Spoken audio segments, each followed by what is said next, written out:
Welcome back to Trekyards Reviews, everyone. I'm Captain Foley. And I'm Commander Cockins, and we are back, episode 8 of Discovery. This is the penultimate of this half of this set of this episodes. And it is called Si Vis Pacem Parabellum. I probably butchered that, but I apologize. But it stands for, if you want peace, prepare for war. Which is kind of cool, because when I designed the Foley class, that's my slogan for it. That would be on the dedication plaque. But I didn't. I had it translated, obviously, into English. So Everything is coming full circle for you. Sure. So, we obviously don't talk about this in advance, and we're more keen, I think, to know what we think about Discovery episodes. But what was your thought about this episode then, Stuart, overall? This one was cluttered and confusing in spots, and probably could have been 3 separate episodes. I think they tried to pack too much into this, and I mean the writing was good for what we got. A lot of it was really good. I really enjoyed a lot of this episode, but at the same time, like I said, there was confusing moments. There was things that I think were a little rushed, and they were kind of all over the place with scenes. It was kind of hard to keep track of things, but overall, I think it was a fairly good build up to a finale, because this is part 1 of the fall finale. So. Yeah, good episode, but at the same time, it had its problems again. But I mean, every episode of TV, I think we can say that about at some point. So, Sure. I'll give it kudos. They actually finally did a decent space battle. yes, Finally, because they've been pretty damn subpar. And every other incarnation of Trek, except obviously TOS and TNG, have beaten them out so far. And it's all these new money-driven effects, and yet they've been pretty poor cinematography. So they had a good or decent battle. But for me, this episode was the epitome of okay. It's just fine. I mean, there was nothing great about it, and like you said, it was very cluttered. But yeah, it was okay. I'm looking forward to hearing your thoughts then. Just fine. I walked away thinking, oh, okay, cool. I thought you would really like this one personally. No.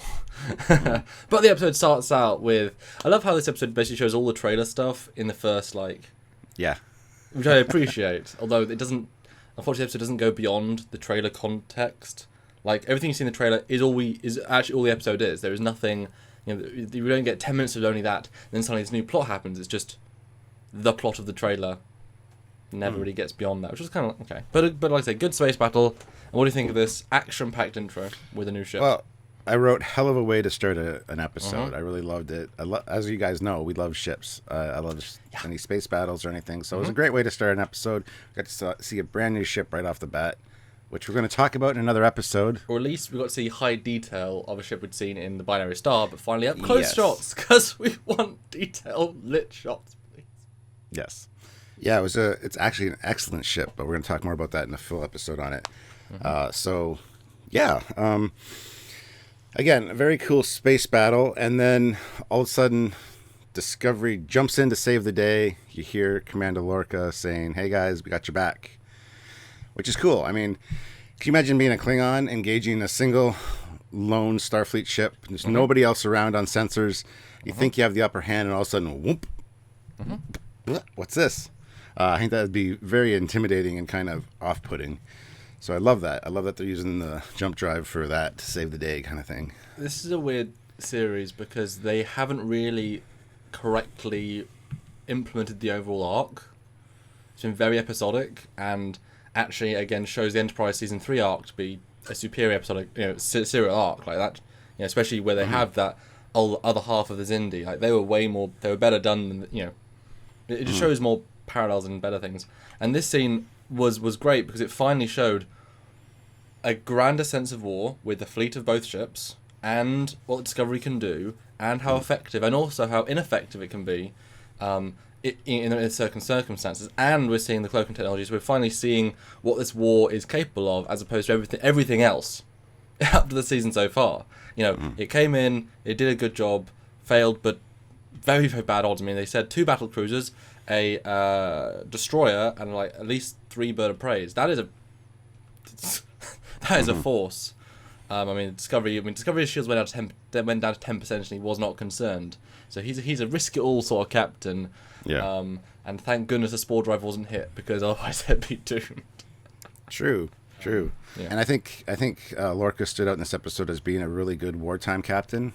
Just a good captain overall. He yells out orders, and the whole crew's like, "Understood, aye, captain." Or he says, "Understood," and they're like, "Aye, captain." Yeah. I mean, he's not winning that battle. And the thing is, at 10% shields, and you haven't destroyed a single enemy ship yet, and the other ship can't go to warp, what's the end game of this battle? Like, you're losing. You're very, very badly losing. I mean, you could beam them all back, but they didn't even say that. I was assuming they'd be like, right, great, beam them all on board. Because you were about to blow up, like, you were about to lose. I didn't think that until right now, but they're actually doing appalling in this battle. Yeah, and that makes me wonder, too, how top secret is this ship? Like, Can you beam the crew of another Starfleet vessel over and then still use the spore drive? Because won't that open up a lot of questions from the other crew? I'm sure they'd get debriefed and be told not to talk about it and all that jazz, but yeah, makes you wonder. The Gagarin ends up getting destroyed anyway, which is kind of sad because it's a nice looking ship. And then one little note, which I will mention in the full episode on the ship, but if you look at the back of the vessel, it's got a TMP style impulse drive right at the back. It does. It's flanked by the TOS one. So that's a lovely little reference I saw straight away. Slightly pointy engines. I was like, oh yeah, I see. Yeah, so there's a nice little reference there. Did you notice too that on the display inside the ship, it's actually the Shinzo silhouette that says USS Gagarin above it? The problem is the ship does look like the Shinzo almost identically in like a top view, because and actually if you reverse it would look identical because the deflector's on the bottom. So I think they'd probably reuse the same asset, the Shinzo, and then stripped it away and then read it, which is fine. I mean, kit bash. But yeah, it's weird that it was exactly... I mean, does it even have the part sticking out of the nacelles? Like, no, it doesn't, so it's incorrect as a graphic. There are no... exactly. Ugh. I had to rewind and pause and look at it going, that's exactly the Shinjo's silhouette. You would think Starfleet computers would be smart enough to not use wrong silhouettes. I'm just saying, guys. Future here. Update the iOS, please.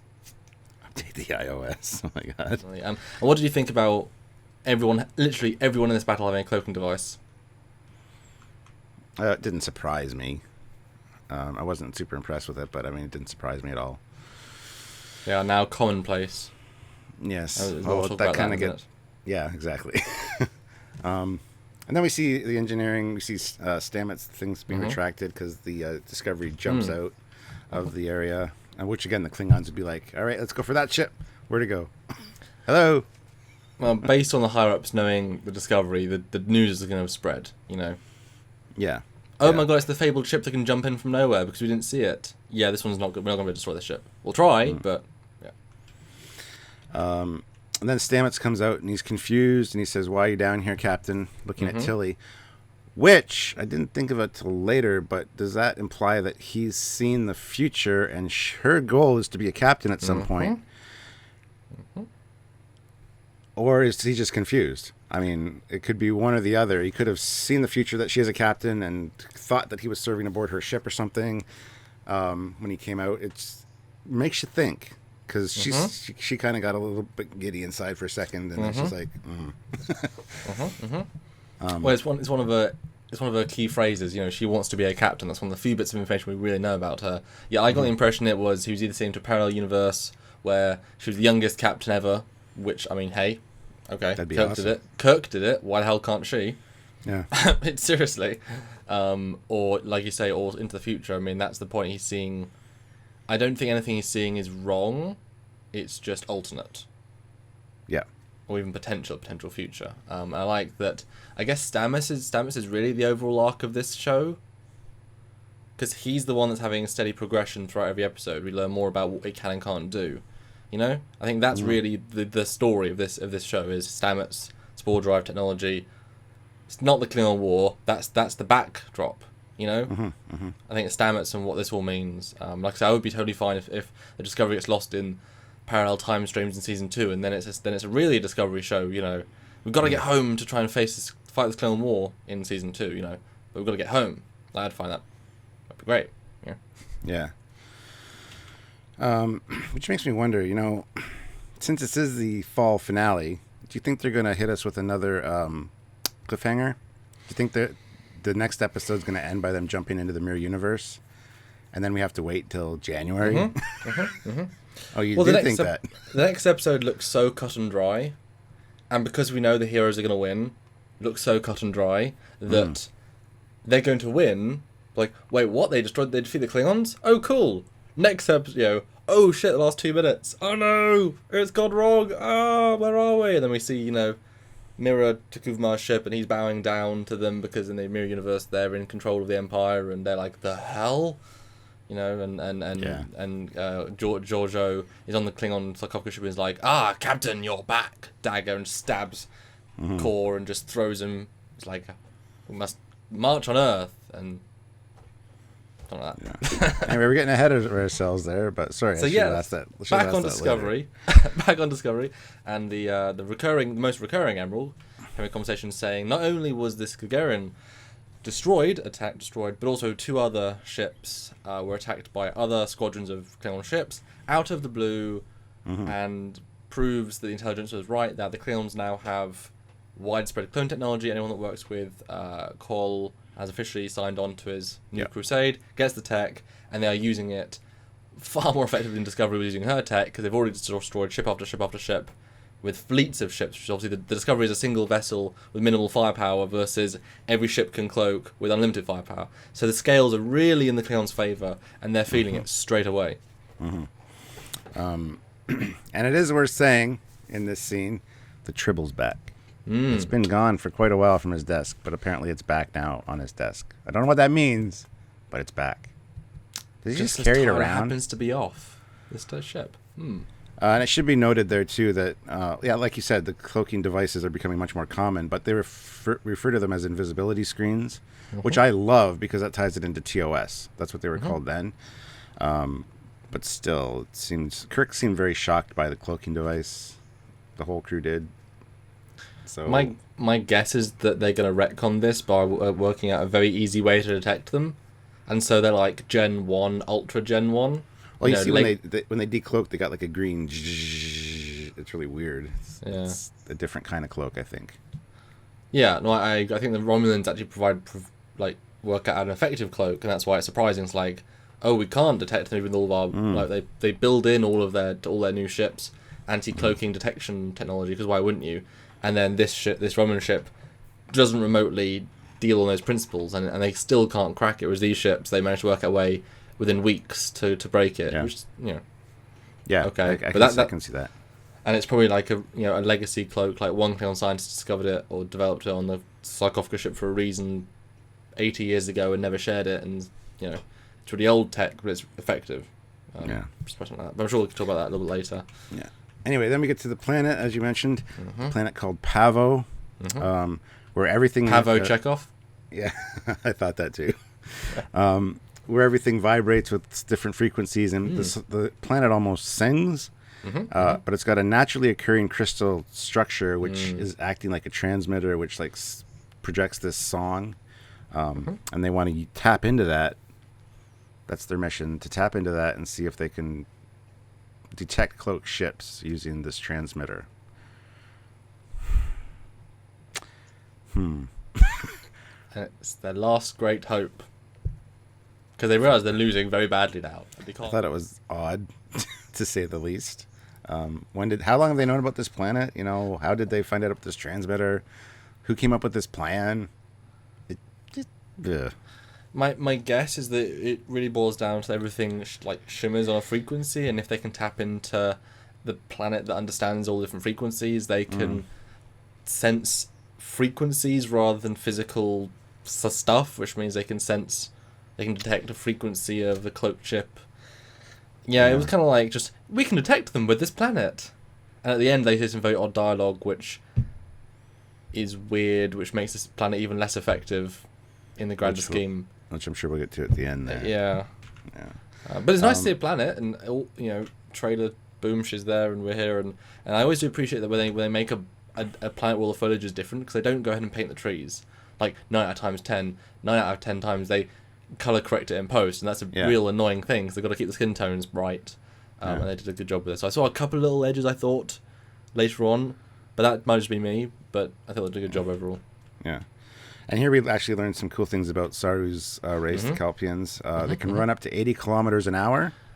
Yeah. And they can sense danger from 10 kilometers away. That's just like some magic stuff there. Seriously. That's pretty cool. Define danger. Is falling over a tree danger? I mean, what is danger? You know? True. That's a good point. It has been natural danger that is actively trying to get you. Could be. Anyway, then we get a little whirlpool swirly mist of blueness, which is it a life form? It looks like a life form, but it's not registering as a life form. I wish they didn't do a very similar effect to the spores, because we obviously called it as being spores, and it was like almost identical. Well, maybe they tie into the spores in part 2 somehow. Yeah, sure. And they know that the Discovery's been jumping, and they're not happy about it or something. That'd be kind of cool. Yeah, I mean, that'd be... They say spores are connected to everything. These are connected to the whole planet. So integrated life form within integrated life forms, yeah. But I liked how they went very quickly from a presentation of a mist to very vague corporeal shapes. That was a nice... You know, we've seen energy beings before. I thought it was quite a good iteration of an energy being. You know, it was like they're trying to sort of create something you recognise, but not really bothering, because they don't have to do that for you. And it was kind of spooky and unsettling, almost like a spirit of some kind, and nothing you can really physically lock onto. So it's kind of terrifying in a way. But yeah, I was very, where's this going to go? Because boy, they'd be lucky if they're peaceful, or if they understand war or peace. Totally, that's the thing. They're a totally alien sort of life form. They said it detects just as a planet does. It's indistinguishable. There is no being there. It's just planet. Well, that's like the Gaia. If you ever watched Final Fantasy: The Spirits Within, or just know about the Gaia theory, where the planet's alive and all the life energy just gets reused and recycled back through. So it's the exact same premise. It's the Gaia principle that the planet is a living entity in itself, and it's connected to everything on it. So, sweet. Yeah. Next scene, we get the sarcophagus ship. We are back with the Klingons officially. Which these Klingon scenes haven't bored me as much as the other ones have, to be honest. But they've confused you, well, way more. Yeah, absolutely, they have. And we'll get into that later. There we see her with her scar, and how he kind of insults her. Your scar is an improvement, Laurel. Oh, I thought he was being genuine. I thought he was saying, you're ugly now, but boy, does it work. Well, I think he meant you were ugly before, but now that you're uglier, it's better, kind of thing. I think it's an insult, personally. Yeah. And we get his plan here. He wants to unite the Klingon, all the Klingons under his rule. And again, this first thing, I kept thinking, there's so much subtlety they're missing because they're not speaking English. You know, they're losing all of this acting in their performance. It's just them saying guttural sounds that they sort of understand, but they can't really act. It's just words. You know, it's like if someone said to me, right, give a speech in Spanish or Arabic, you know, where it doesn't even correlate in the exact framing of the structure. Yeah, you know, exactly. I could highlight the word "it," thinking it means, you know, final. It doesn't. You know, I'm not going to be able to deliver it properly any which way you think about it. And these guys are. I'm sad for them because it would be. I mean, you saw as soon as whatever her name is, Laurel, as soon as she could speak English, her performance got more relatable, got more interesting. She had you got tone, you got tonal quality from her acting. Boy, it benefited from that. They should really think about season 2 having like half, whereas as you said, you know, the higher up speak English to be that difference, but you give orders in Klingon, you know. Then you get that best of both worlds. You get the guttural to the troops, you can get the superior to the people, to the higher ups. Because seriously, the service to these Klingon actors, yeah. I never no really offense, considered that. they're trying. You're absolutely right. Yeah. So then we get to this magic hut. I guess energy beings still need huts. Well, Yeah, that's a good question. Was it there before, or did they build it for them? I assume it built it for them, but Yeah, but I put here, I really appreciate the really alien-looking landscape and structures. Yep. Like once you're in, like it looks like an Indian or a Native American kind of a. But glowy energy version. Yeah, exactly. And when you're inside, it's very non-terrestrial, which is cool because even with TNG and stuff, the alien planets were always so just like blah. This is where Discovery's kind of finding its own, as far as I'm concerned, with the effects. This planet really looks alien. It looks like something that's new and fun to explore. So I really appreciate that. And I'm glad the internal tent was a practical set, for at least the most part, with all different colours and lights. It was organic, yet technologically, had those glows, had this feel energized, because they're energy beings. It did that, and I think this is when you realise that, like I said before, this was a very unfocused show and could have been multiple episodes. The fact they can't do true Discovery means that this cool planet concept gets a bit more, maybe 2/5 of the time. The other two split between the other two, but it's like this could be an entire episode and give it some real meat, because I thought it was, by the end of it, kind of lacking overall. Yeah. And it's like, it was fine, but didn't. At least they started strong. We're just already on the planet, already doing the mission. They didn't just say, "Hey, we discovered the planet." They didn't waste scenes. At least it was pretty on point with. And even the intro scene, saying how powerful Saru is, led into him being able to take her out later on and such. And that was obviously set up, because we didn't know how strong he was or whatever. No, but here, because they established contact with this race or these beings on this planet, now all of a sudden all their protocols and rules come into play. Yep. And Ash says General Order 1, and she's like, "No, this isn't a pre." What, do we really know that? But anyway, I guess because they're non-corporeal, they must be different. And also, they've already made contact, so you're already past that. Yeah. You've already ruined that rule, so.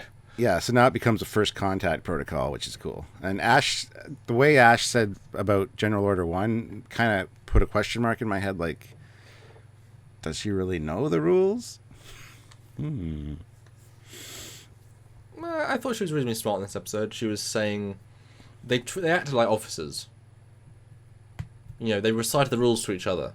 That's important, because these are the most important rules of the Federation. Yeah. So then we get a scene on the Klingon ship where Laurel is going to interrogate Admiral. I thought it was odd when she walked in and she's like, "Scream." I thought it was like a dominance thing. Like, because I'm here, I want you to, And then she confronts her and the Admiral screams, and then all of a sudden you hear the guy laugh outside and walk away. And it's like, well, they're gone now. We can talk. Yeah, I saw it coming and I appreciated it. I was like, okay. This could be interesting. This has potential. Unrealized potential that fails, but it has potential. And it's a quick scene, and then all of a sudden they're back on the planet. And this is here where the quick scenes really don't work for me. I mean, it was just like, oh, I'm interested, and then it's like, I'm not interested in these two. I'm sorry, their relationship is interesting, but I don't honestly care in the whole thick of things. I will say though, that kiss was earned. The way they set up that beat was actually lovely. And that surprised me. The whole Trout stuff was kind of, it's just throwaway dialogue to give them something cute to talk about. I mean, it's characterful, but it's still, they could write literally anything. It would have been cool if they talked about some sci-fi something, on when my father went to Myris 3 and we, be cool with whatever. But I actually thought that kiss was like, okay, that's a genuine moment. Yeah, like kind of jumping ahead a second there, a beat. I just in my notes, I'm like, it's cool that they're talking about everyday things, what they're going to do after the war. He's going to go back and catch. Yeah. He's going to go back and catch trout. Have you ever tried trout and all this? Fresh trout. Camp on the beach, right? That's his plan. Sounds great. What's her plan, Stuart? To go back to prison because she has the life sentence. And then then we hear the needs of the many are worth fighting for and dying for. Also, the needs of the few or the one. And then the kiss. That's the order of it. I'm telling you. All right. Yeah. It's difficult when you just got pictures of just people talking. Yeah, it was a nice scene, and I thought I liked that line is always kind of But for what it was, I thought it was really quite well played. Then the next scene is in the mess hall of the Discovery. We see Tilly coming in and sitting down with Stamets. Now, it should be said that old Stamets is back. As she says, your persnickety, scrumpy self is back. She doesn't hold back punches, does she? She doesn't care about rank and this shit. Yeah. And he's like, you're dismissed, cadet. Like, get out of my face kind of thing. But then he actually sits down and talks to her and admits that sometimes he's here in the moment, and then all of a sudden he's not here. He's confused. So again, it goes back to our video we just did on what's actually happening with Stamets. We get to see more of that here. So it seems kind of concerning almost. And he can't report it to his the doctor, because that would put the doctor in a really bad situation. So it's a tough situation that he's in. Yeah, it was a good scene. Yeah. That shows that understandable, relatable characters that you understand, and these two have been, further favourites, I think, in our books. Mm-hmm. There's a simple scene, no CG, good, well written, characterful. That sort of scene plays better than a lot of these other scenes. Yep. Oh, we're back to the prison ship, and she's talking to the admiral, where she asks about what happens to prisoners of war. Mm-hmm. If they get killed, and the admiral says, I thought she meant Vok. I was thinking a totally different line of it. I thought she was maybe angling to, have you taken him prisoner? What would happen if you found out? That's not where I was going, though. I never thought that. But interesting. But she says there is no death penalty in the Federation, unless you go to Talos 4 or 5. Well, obviously they deserve to die. Come on. Yeah, because that's the only. Yeah. Anyway, I had to mark that down. Or unless you become a Borg in the past under Picard. Then he deserves to die too. Yes. Yes. Sorry. So yeah, what did she say? What was the point of this scene? Oh, she everything she believes in, Call has basically crushed. He's Vok has been chased away. Those were her exact words. And she wants to defect because she's not super pleased by serving under Vol. So. Now, that was a motivation, but then she says, you can take me back to your ship. What ship? Discovery. Yeah. And I'm like, ugh.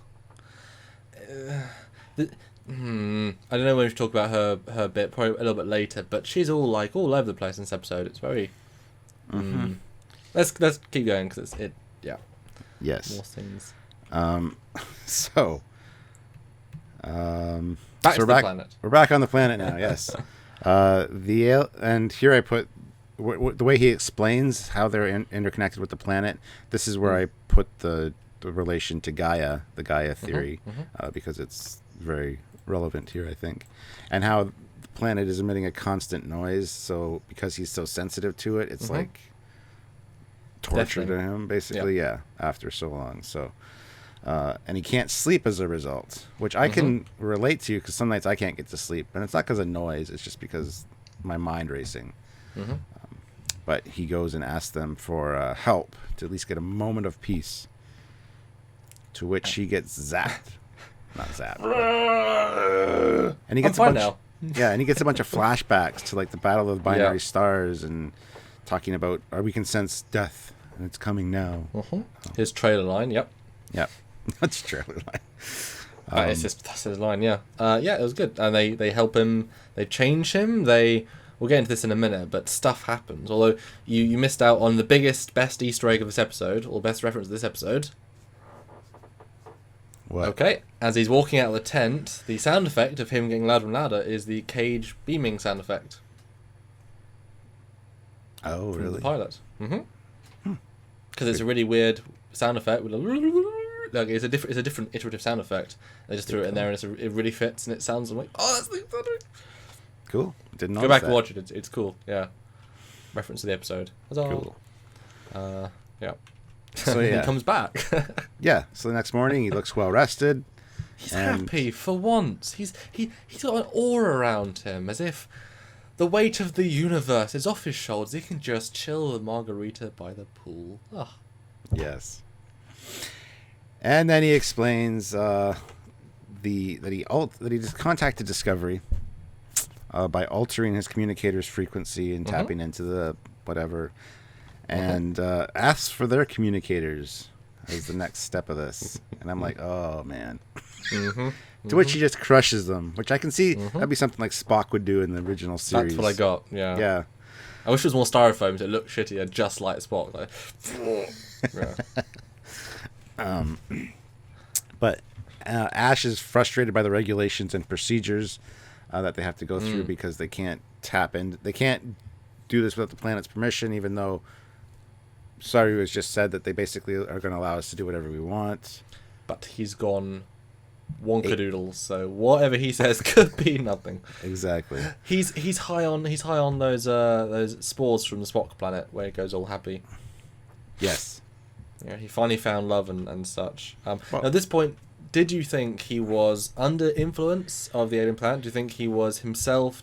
What did you think was going on? Because obviously we know, but what did you take from the scene? 'Cause it was quite a swip.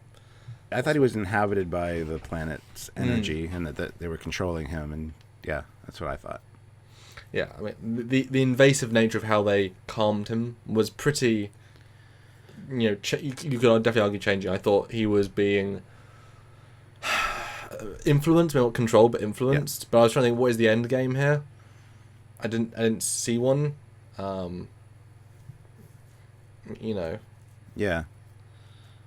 I really wasn't thinking that far ahead. I assumed that he was being controlled or manipulated by the planet somehow. But he wasn't. We'll get into that in a minute. That was pure. In fact, in some ways, even more pure Saru than we've ever seen. Yeah, exactly. But quick cut back to the Klingon ship. All right, and then coincidentally, go! A ship that's several hundred kilometers long, or several thousand meters, because it's the biggest ship ever. We'll stay away from. Shit, there's Cole. Yeah. Wow, that's a small ship. Damn. Won't find anyone here. So the plan. Leader. Yeah. So the plan here was her and the admiral were supposed to get to her ship where they could take off and defect, basically. And I always wondered. I wondered since I saw the episode, was it set up that Call was supposed to come by and see them? Like, this is where I get really confused. I don't understand the plan right now. See, you could end. I agree that this point, what you just said makes sense. But then there's the end as well, which we have to wait to talk about because there's so many. The Klingon stuff really falls apart. Yeah. The further you go down the rabbit hole, like literally beyond the first part. Well, it might make sense at the end. It might make sense at the end when we see the whole arc. Well, I'm sure it will, but it still detracts from individual episodes, Yeah, but anyway, let's get focused on here for right now. Okay. Call's like, what are you doing with the prisoner? Where are you taking her? To which they have a little back and forth saying, you're not what I expected, neither are you. Which I loved. That was great. Let's kill each other now. Stabby time. And she shoves the admiral into a power conduit kind of thing. Discovery and thingy ship both have the same things. Made me write down, does the admiral actually die? Because Call doesn't come and check. He just assumes so. I kind of assumed she was either just knocked out or zapped or stunned or something. But then she gets dragged away, and later we see her again, and I'm still not 100% convinced she's dead. But yeah, a little bit of blood on the nose doesn't really represent death. But the fact is, she said to her, at least you won't die in a cage, Admiral. You wouldn't say that to somebody unless you actually weren't going to kill them. Well, if you're within earshot of Call, which she was, to make it realistic. She was very quiet. If she yelled, Klingons aren't that... And anyway, if that was your last thing you're going to say, you wouldn't say that. You'd say, damn you, Admiral Scum, damn you, Klingon, damn you, Federation pigs, patachs. You wouldn't say something that's relatively, this is a mercy, because I don't really hate you. So I guess she's dead. There you go. But what a she's been set up as his character, then they completely misuse and ruin the what is the point in all the setup if it doesn't have any sort of payoff or strength? Maybe she'll be mirror her, and they'll use those connections, because obviously you can kill anyone you want, and then come back in the Mirrorverse. Probably, I'm hoping that means a thing. Same with having... Because that's the thing, we've killed 3 women so far, and Kuvma. There aren't women in this show, apparently, for the death count. But if they all come back as mirror counterparts, then every person has an emotional connection. Obviously, you have Giorgio with Saru and Burnham. You have both these ladies. Mm-hmm. And because the Battlestar Galactica lady, she said she was actually in a relationship with the captain. That was written in the original script, taken out, but it was meant to be there, so she still acted the subtext. So that'd be good for Lorca. So I guess you have them all come back later on, but... Yeah, but I'm hoping she's not dead. I'm hoping that she's just... Like, I'm really hoping she's not dead, because I was really enjoying the whole I want to defect aspect and see where that went. Me too. But it kind of falls flat, and like you said, we'll talk about that near the end. But I'm personally of the opinion that we haven't been confirmed that she's dead. All she's been done is thrown into the power thing and then dragged into a different room. A room of death, and we'll get there in a minute. Yes. Anyway, sorry. Quick cut back to the planet. Oh yeah. to a very odd scene. Here's a meat tribble. That's what I thought when I saw it. It's like meat tribble.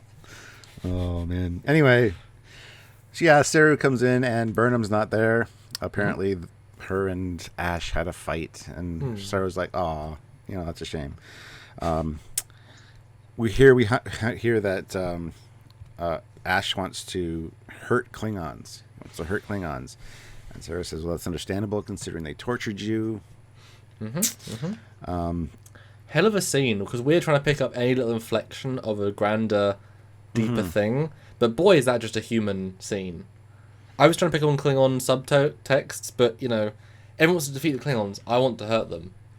See, Vok could really want to hurt Klingons, like Call and his group for the betrayal. Yeah, but Tikov wanted to unite them, and he was meant to be doing the guy's legacy. So it'd be the opposite. You'd want to. No, you'd want to hurt the ones that hurt you. He wasn't getting into the specifics. He does want to hurt Klingons. He's just not all Klingons. I wrote that down because I thought it was very important if this is Vok, but anyway. And then the interesting scene, which I was expecting a huge thing, he says, "Well, this'll help. Feel my green crystal, which I was given. It'll give you peace." Touches it, and then instantly, okay, what? He didn't say it would help. He would say it would give them a common point of view, a common reference frame to work from, so that they kind of know what's on each other's mind. That's the way he said it. That's what it implied. And then Ash, for some reason, does touch it and finds out that this has all been a stall tactic to protect Burnham while she taps into the crystal thing. And when Sarah says instant, "Oh my god, you've been deceitful," I'm like, "Oh damn, it's coming out now." Oh, okay, just normal situation. I was like, that was your moment to he has to kill Saru and beat him up or something. But at that moment, you would think you would detect that, regenetic manipulation. Yeah, I think that really doesn't. Yeah. Anyway, but yes, Burnham is running, is going to the thing, and Saru gets really angry, and he's now vengeful. Saru with Tyler's like, "Oh, tell me where she is." Yeah, and I gotta say, Saru's running looks very odd and almost fake. Oh, that was CG him. I mean, that was CG. I know, but it looked awful. It didn't look natural. It didn't look like something that would, Well, they didn't design that creature to run. I mean, he's a man that stands on tiptoes on special shoes the whole time. That's the point. They couldn't physically make him run, so they digitally made him run, and I thought that was funny. I was like, it's funny. Yeah. Anyway, quick cut. This was a very strange scene. Yes. She obviously knows about this room because this is where you take the dead people, I guess. I assumed it was her quarters. No, honestly. I don't know. I didn't assume that at all. Because there's sort of a bed. But if it's her quarters, sarcophagus in the middle. Yeah, but if it's your quarters, though, you could be taking her there to. I assumed she was okay, like you did. I was assuming she'd take her to a room, inject her with something. She comes back, and then and obviously either her friends are there or not. Maybe they were planning something. That's why they all got massacred there or something. No, I think this is just. I think this is just the morgue, basically. She had no reason to go to the morgue. Anyway, she pulls in the Admiral, and she sees all of her dead friends. She goes through their names, and so I think, there is a sarcophagus in this room, so I think it's dedicated to that.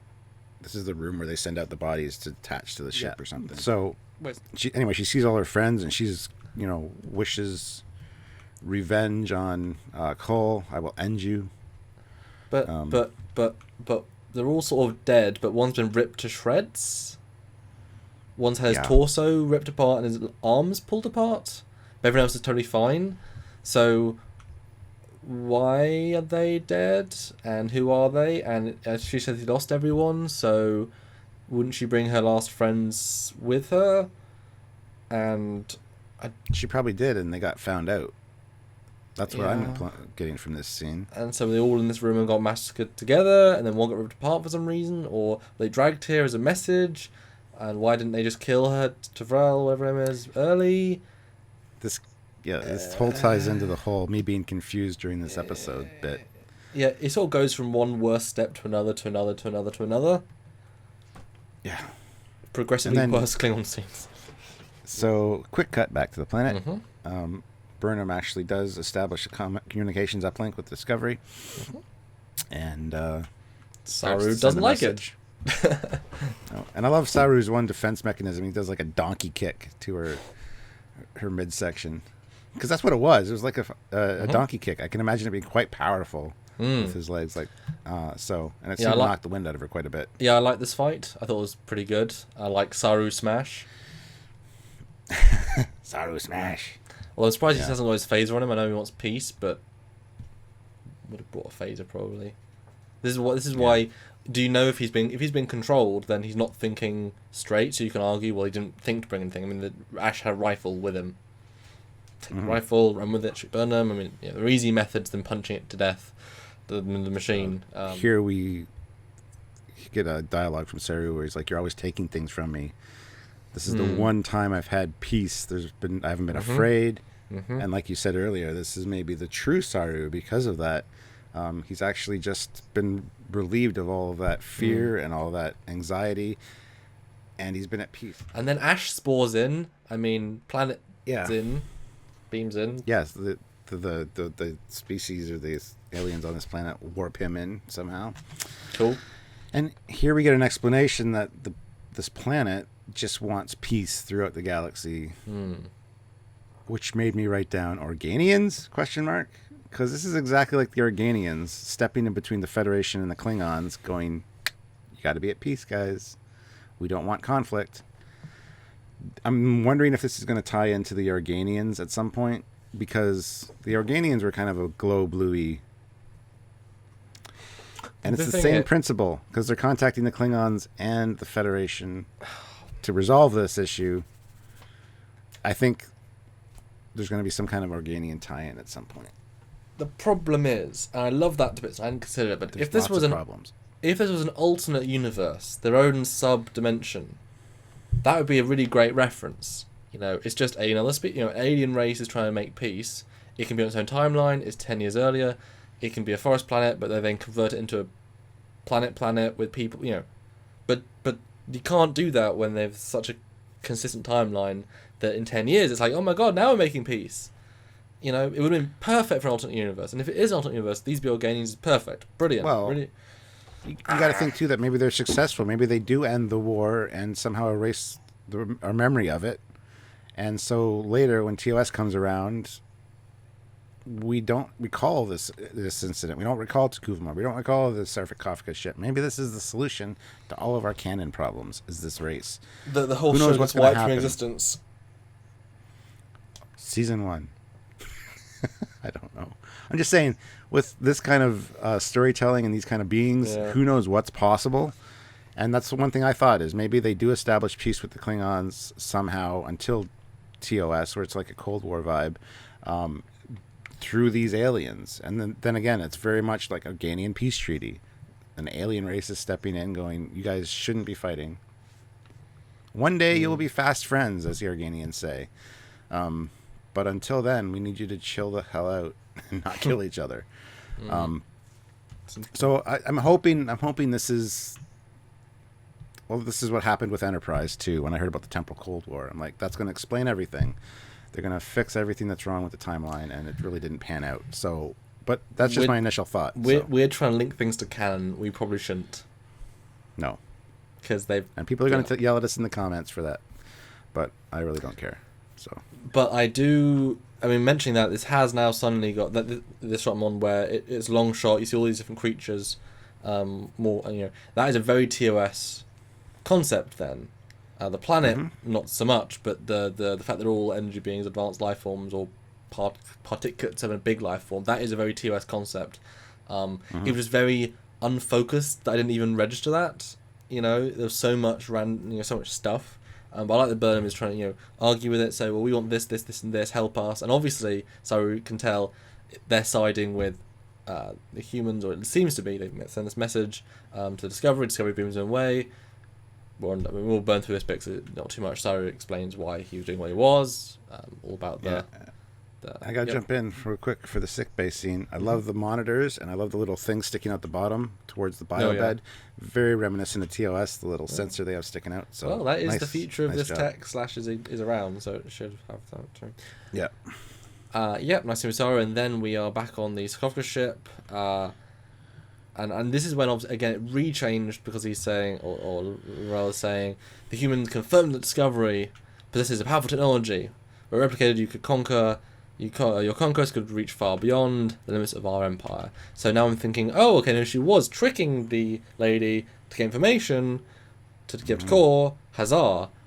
And then, okay, great, that's where this thing's going. And then he says, Neil, I do need you, once she tries to walk away. And then face paint, I'm going to face paint you to prove you're on my side. And then as soon as he wastes the time face painting her, it's like, nah, girl, you're lying to me, take her and kill her. Yeah. I got paid to spare, don't worry.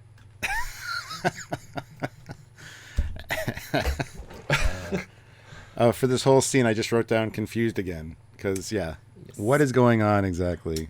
Do the writers even? Yeah, they probably do. But we'll conclude with these discussions because we need to. Then they get a signal and it's from Pavo and it's summoning them, and then we get the human side of that conversation saying, "I did everything I was meant to do," and they're like, "Yeah, it sent the signal. It sent the Klingon. It's not doing what it's saying."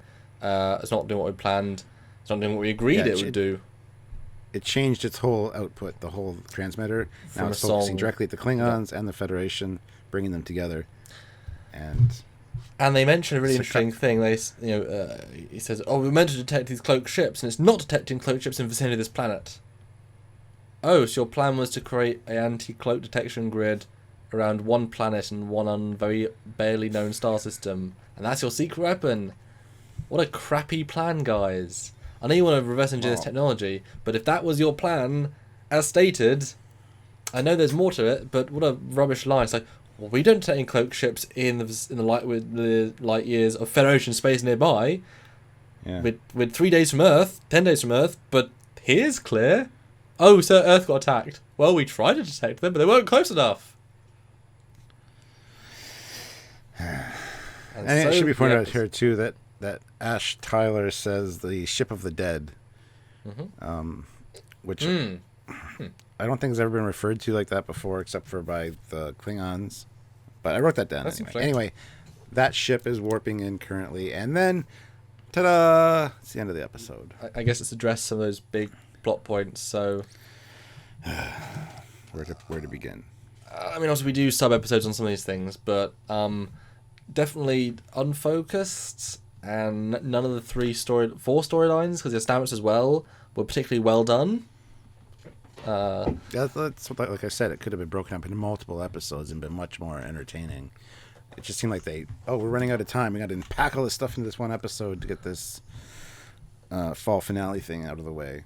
And I was really looking forward to this episode. I think you could tell from last time. I was like, it seems exciting. We just had this great episode. They were on a high streak.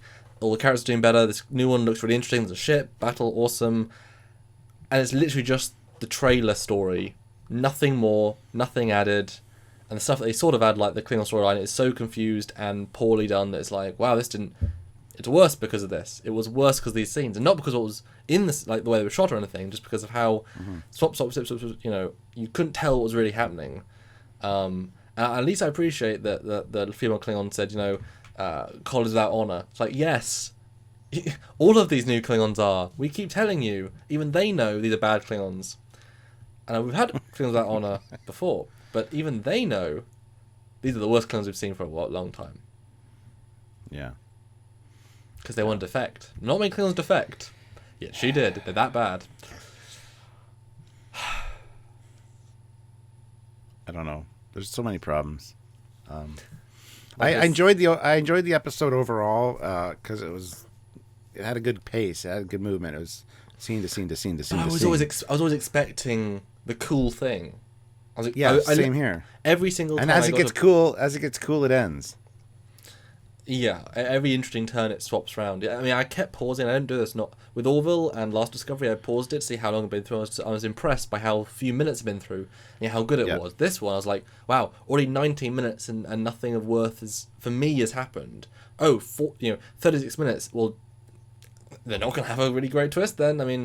I liked the end that they're coming, and again, the fact they're calling it 2 chapters. Chapter 1 is this half, then the other half. But it makes me feel like they're going to end the Klingon War arc. But what a poor arc. I mean, they promised amazing serialized storytelling with great characters. They've not delivered on almost any of the things that they've not got the potential. I know all the rewrites, but they had so long in production. They had so much time to prepare this. I know it's swapped, but they're not reaching the potential. And obviously all the canon problems and we're obviously so used to the design problems. Yeah, I mean, like I said, for me, I guess closing thoughts. I'll jump on closing thoughts. Very mediocre, not particularly well written for me. Very unfocused. None of the storylines were done well. Klingons were done pretty poorly. It wasn't a bottle show. The best bit of this episode was the new ship, and it's just a flipped over Shinjo. Almost identically designed wise. Literally, yeah. Yeah, and that's kind of sad in itself. It's a fine episode, but it's just this show is not living up to its potential. At least Burnham was decently capable in this episode. They're slowly bringing her back into showing that she's actually decent at her job. They set her up well in the sense of she's great. We're telling you that. We're not showing you. We're showing the opposite. At least they're finally seeing her qualifications being shown. I got to admit, I've been vocal against Burnham since the beginning, and I'm not a fan. This episode, it actually highlighted. I actually rather enjoyed her character in this one. Mm-hmm. Yeah, absolutely. Mm-hmm. She was just a decent officer that was going for good reasons. She wanted to be by the book, but also be able to break them if need be, looking after her crew and her people. Yeah, she was much better in this. And again, Ash, interesting. And so I was kind of sad. My last thought is that sorry, this is meant to be his episode, but he was sort of out of it for half of it. I didn't really. I don't like Sorrow anymore. I think I like him less now. I don't know why. Just the way it was played. Yeah, I was going to say that too. He was the one that I liked from the first episode on. Basically, he was the most interesting character to me. Now he's kind of becoming ho hum. Yeah. It was okay. Yes. I guess I'll give him a 5. I'm getting maybe 4.5, maybe 4. Ooh, wow. It okay. I mean, it is average, but I think it lets itself down by some things you brought up. So I'm going to say a 4. Weakest of it in terms of, because now we know the characters, yet they're all badly served. There was no sense of, I'm learning, and this is the first episode, where those things can benefit because of the bigger scale and the cool effects. This had none of that really. So I'm going to say 4. It wasn't bad, but it was, for what it could be, it was underneath. Okay. Maybe 5 if you push me, but yeah. Well, my final thought is that, as I stated earlier, it just seemed cluttered, jumbled, like they reached into a hat and pulled out a bunch of storylines that they need to put into one episode. And again, they could have each been their own individual episode and actually been much more developed. It was very all over the place. It was confusing in spots. We don't know what's exactly happening with the Admiral and the defection and Laurel and Call. What was lie, what was true. I mean, I know she's meant to be the spy race that lies, or the spy house, but... And we are going to figure this out by the end of... I'm confident that they're going to have the overarching arc that we're going to see and go, oh, okay, that makes sense now. But you shouldn't... I don't know. I shouldn't be this confused, I don't think, scene to scene. And some of the scenes were really quickly cut. Again, probably not the best written episode. I did appreciate... Oh, go ahead. Well, one thing I noticed, this is also one of the shortest episodes. The first two were like 50 minutes. They can have as long as they want. For a show that has 4 plots, it was 41 minutes. It needed to be the 51 minute, the 53 minute, the longer take. Well, this was made into one episode that was just a little bit longer, so they just cut it in half to give us this cliffhanger. You needed like 2 more scenes of the female Klingon needed. Nothing more on the planet. That was fine. I think that was well served for what it was. A bit more Stamets, a bit more Core. Maybe at least a scene of Core doing something characterful, rather than just being, I'm the guy that you want to hate. It's the best Klingon so far, though. With the best outfit by a long way. Yeah. I like face paint. And face paints, yes, absolutely. No, I just think it was a confusing jumble and a mess, quickly cut. It was well paced, but it didn't tell any stories, in my opinion. It makes you appreciate the focused last week with Mud. Yeah. How focused and paceful and characterful and interesting and dynamic and... It was pretty much the opposite of that. Yeah, I would agree. So overall, I'm rather disappointed by this episode. I mean, it started out strong with a great battle. We get to see a great battle. We get to see a more detailed shot of the ship style, which I really appreciated. And what it's leading into next week will be cool. Yes. But this was the pretty bad first chapter of that story. Yeah, I think when we look at chapter 1 and 2 together and give it an overall score, I think it'd probably be higher. This will hold up better once it's resolved. But as a standalone episode, yeah, I'd probably give this a 6. Okay. So I guess we're averaging out of 5 then, which is fair probably. Yeah. So yeah, that's basically where I stand. It's not the best, not the worst. Better than the first 2 episodes, in my opinion. But so guys, what do you think? I'd love to hear your thoughts and comments down below, as always. If you like this video, click like. Or if you dislike this video, click dislike, which people do anyway, whether they like it or not, probably. But a couple of them, which is pretty good. Yeah, anyway. And don't forget to subscribe to the channel so you get more reviews from us. Plus, we're going to go in depth and look at the Gagarin and a few other things from this episode, as we tend to do. So please subscribe so you don't miss any of that. And don't forget to share this video wherever you feel like sharing it, because we'd like to talk to other people about Star Trek as well. Because we have so much fun doing it. I mean, we enjoy this universe, we enjoy picking it apart, but in a sort of fun way. We don't just complain, we try and think of alternatives. That's why we love our sub-episodes, take a problem, try and fix it. Can't with 10 really great ideas, If you want to support these ideas and these shows and the things we do, there are 2 or 3 great ways. One, as Stuart said, subscribe and share the good Trekyards word. You can give us a one-time donation at trekyards.com. Each and every donation goes towards production of this show, other shows, travels, trips, kit, stuff in the background that has to happen to improve the show, or a monthly donation at Patreon/Trekyards, which is our backbone of financial backing. You guys support us and allow us to give the time each and every week and get those daily shows at the moment, which just take time, and time takes money, and money makes these things be made. That's really it. We're not trying to make a buck. We're just trying to pay the rent and the lights and keep it coming to you every week. Keep you guys entertained as best we can. Yeah.